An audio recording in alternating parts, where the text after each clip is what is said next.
صدا ولورینگ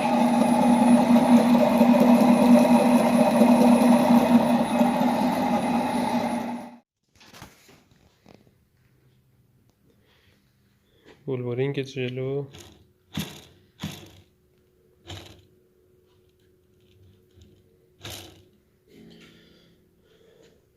آسیبایی که روتور دیده.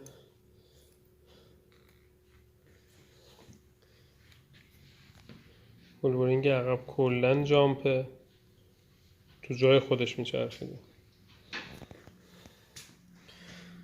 اون داخل کاسه و داخل موتور کامل.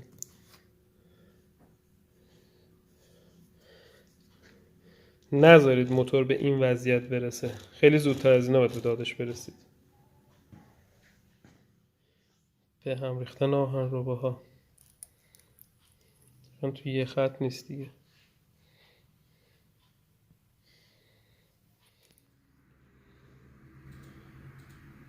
تعمیر روتور فوق و چیدمان مجدد آهنرباها که به صورت منظم چیدمان شده دوباره پیچیده شده.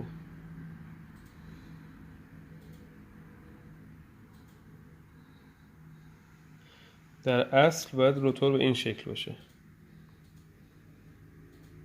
نه به اون صورتی که باز شده بود و ولورینگ اون بلا رو سر روتور آورده بود.